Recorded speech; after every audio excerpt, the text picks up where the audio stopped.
মৎস্য প্রাণী সম্পদ উপদেষ্টা ফরিদা আক্তার গতকাল এক অনুষ্ঠানে বলেছেন, শেখ হাসিনার বিচার ছাড়া কোনো নির্বাচন হবে এটা আমি মনে করি হতে পারে না। তাকে যদি বিচার করতে না পারি তাহলে এই দেশে নির্বাচন হওয়া বা অন্য কোনো সরকার আসা তাদের হাতে বিচারের ভার ছেড়ে দেওয়া এই অন্তর্বর্তীকালীন সরকার তা করতে পারে না। ব্যারিস্টার ফুয়াদ, ওই অনুষ্ঠানে আপনিও ছিলেন। ফরিদা আক্তার সরকারের অংশ, তাহলে কি নির্বাচন বহুদূর নাকি বিচার খুব সন্নিকটে? না, আমার মনে হয় যে আপা ওই অর্থে বোঝান নাই যে নির্বাচন পিছায়া যাবে, বরং এক্সপেকটেশন হচ্ছে যে একটা দৃশ্যমান বিচার দেখবার আকাঙ্ক্ষা কিন্তু বিএনপি নেতৃবৃন্দ বারবার বলছে যে বিচার প্রক্রিয়াটা কি স্লো হয়ে যাচ্ছে কিনা, আরও স্পিড আপ করার সুযোগ আছে কিনা। এবং চিফ প্রসিকিউটর কিন্তু বারবার এই কথাটা বলছে যে ইনসাফের স্বার্থে যতটুকু গতি যেভাবে মেনটেন করা উচিত সেটা মেনটেন করা উচিত।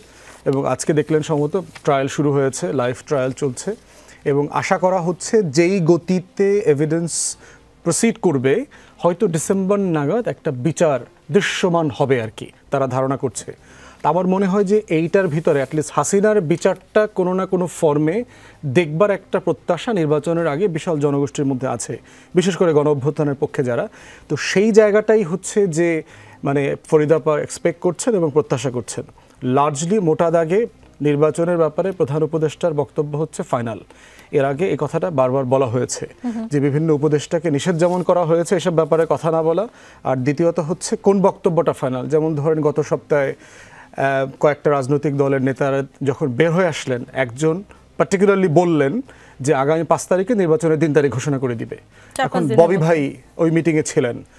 এখন আমরা যতটুকু জানলাম প্রফেসর ইউনূস একদম ব্ল্যান্টলি এরকম কোনো কথা বলেন নাই, কারণ এই কথাটা বললে তো আরও গুরুত্বপূর্ণ রাজনৈতিক দল যাদের সাথে বসেছেন, বড় 4টা দলের সাথে বসলেন, তারা তো এই কথা বলেন নাই যে আমি 5 তারিখে অথবা 8 তারিখে এটা ঘোষণা করে দেব। তো এই যে বলে যে বিব্রতকর অবস্থায় ফেললেন সবাইকে, ববি ভাই তো মিটিংয়ে ছিলেন, উনি তো বের হয়ে কথাটা বলেন নাই, আরও যারা ছিলেন কেউ বলেন নাই। তো সেই জায়গাতে আমার মনে হয় নির্বাচনকে পিছায় দেওয়ার কোনো বাস্তবতা আমি দেখতে পাচ্ছি না। এটাই একমাত্র সেফ এক্সিট এই সরকারের। But at the same time বিচারকে দৃশ্যমান করা, ইনসাফের যে আন্তর্জাতিক মান আছে সেটাকে মেনে চলা, এবং এর ভিতর থেকে প্রসেসকে যতটুকু ফেয়ার রাখা যায়। পাবলিক ট্রান্সপোর্ট নিয়ে আপনি শুরুতে একটু বলছিলেন তারেক রহমান বাসে চড়ে কি চড়ে না।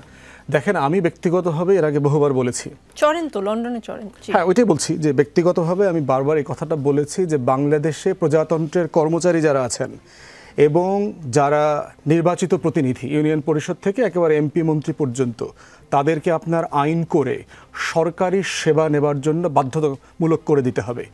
তাদের সবাইকে সরকারি হাসপাতালে ট্রিটমেন্ট নিতে হবে, প্রাইভেট হাসপাতালেও না। বাংলাদেশের এভার কেয়ারে সে যেতে পারবে না, ইউনাইটেড যেতে পারবে না। বাংলাদেশে সে রাষ্ট্রের দেয়া বাসে চড়তে হবে। বাংলাদেশে তার ছেলে মেয়েদেরকে বাংলা মিডিয়াম সরকারি স্কুলে পড়তে হবে।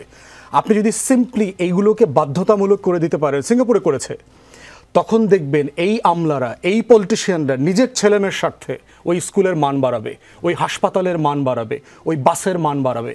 কিন্তু যতদিন পর্যন্ত দেখবেন যে বিদেশে পড়াটাকে একটা প্রেস্টিজিয়াস বিষয় তুলে ধরা হয়, বিদেশের হাসপাতালে মরতে গেলেও তারা গর্বিত বোধ করেন যে তারা মরার আগে শেষ নিঃশ্বাসটা আপনার মাউন্ট এলিজাবেথে ছেড়েছেন। বাংলাদেশের বাতাস এত দূষিত যে শেষ নিঃশ্বাসটাও এখানে ছাড়তে পারেন নাই, তার এত কপাল খারাপ ছিল। তো এই প্রসেস যদি আমরা ফেস করতে না পারি, তাহলে আপনি দেখবেন যে প্রাতিষ্ঠানিক সংস্কারগুলো হবে না। এবং এর আগে যে আপনি একটা পার্টিকুলার ঘটনাকে রেফার করে বলেছেন তদবির এটা সেটা, ওয়াই ইনস্টিটিউশনস ফেইল, একটা বিখ্যাত বই আছে যার লেখকরা আপনার গত বছরে অর্থনীতিতে নোবেল পেয়েছেন, 2জন আমেরিকান ইউনিভার্সিটি প্রফেসর ইকোনমিক্স। তারা পার্টিকুলারলি দেখিয়েছে যে একটা রাষ্ট্র ডেভেলপ কেন করে এবং ডেভেলপ কেন করে না।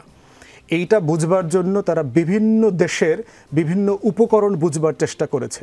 যেমন ধরেন কঙ্গো, হাইতি, এই দেশগুলো প্রচুর ন্যাচারাল রিসোর্স আছে, ডায়মন্ডের পাহাড় আছে, অথচ সেই দেশগুলোতে দুর্ভিক্ষ চলছে। গোল্ডের পাহাড় আছে, ম্যাকেনলিজে হাজার হাজার কোটি ডলারের গোল্ড উত্তোলন করছে, কিন্তু সেই দেশের মানুষ দুর্ভিক্ষের মধ্যে আছে। ওয়াই? কোরিয়াতে দেখেন একই ওয়েদার, একই জিওগ্রাফি, একই মানুষ, একই ভাষা, উত্তর কোরিয়াতে দুর্ভিক্ষ চলছে, দক্ষিণ কোরিয়া G8-এর মেম্বার। সাউথ আমেরিকাতে দেখেন যে এই বিশাল ভূখণ্ডের ভিতরে সকল রিসোর্স আছে, কিন্তু কলম্বিয়া ড্রাগের কার্টেলে চ্যাম্পিয়ন হয়ে গেছে। মধ্যপ্রাচ্যে দেখেন ইয়েমেন, সিরিয়া, জর্ডান একই অবস্থা। আবার সৌদি আরব দেখেন স্টেবল, এখানে তেল আছে, গ্যাস আছে, দেশ ভালো করছে, কাতার ভালো করছে। এগুলো দিয়ে তারা বোঝার চেষ্টা করছে যে একটা রাষ্ট্র কিভাবে দরিদ্র অবস্থা থেকে ধনী হয়, একটা রাষ্ট্র আবার কেন ধনী অবস্থা থেকে গরিব হয়ে যায়। এইটার কনক্লুশনে তারা এসছে এবং তারা এসে বলছেন এটার একমাত্র কারণ হচ্ছে ইনস্টিটিউশনস এবং ইনস্টিটিউশনস। যেই রাষ্ট্রে প্রতিষ্ঠান তৈরি হবে না সেই রাষ্ট্রের এই মাইক্রো প্রবলেম আলোচনা করে আপনি সমাধান তৈরি করতে পারবেন না। সমস্যাটা, সংকটের জায়গাটা হচ্ছে ইনস্টিটিউশন বিল্ডিং। প্রতিষ্ঠান তৈরি না হওয়া পর্যন্ত বাসে চড়া বলেন আর বিশ্ববিদ্যালয়ের ভিসির ফেসবুকে স্ট্যাটাসে রেকমেন্ডেশন বলেন, এটা রেজলিউশন হবে না। দর্শক, আমার মনে হয় ব্যারিস্টার ফুয়াদ যেমনটা বললেন যে রাজনীতিবিদদের যারা আসলে জনগণের সেবক হিসেবে কোনো দায়িত্ব নেবেন তাদেরকে আসলে সরকারি বাস বা সরকারি হাসপাতাল, তাদের সন্তানদের জন্য সরকারি ইনস্টিটিউটে পড়াশোনা বাধ্যতামূলক করা উচিত, যেটা সিঙ্গাপুরে আছে। আমরা তো সিঙ্গাপুর হতে চাই বা হয়ে গিয়েছিলাম। আমার মনে হয় 90% রাজনীতিবিদ রাজনীতি করেই ছেড়ে দিবেন। আপনাদের কি মন্তব্য সেটা নিশ্চয়ই এই অনুষ্ঠান যখন আপলোড হবে ইন্টারনেটে আপনাদের মন্তব্য জানাবেন।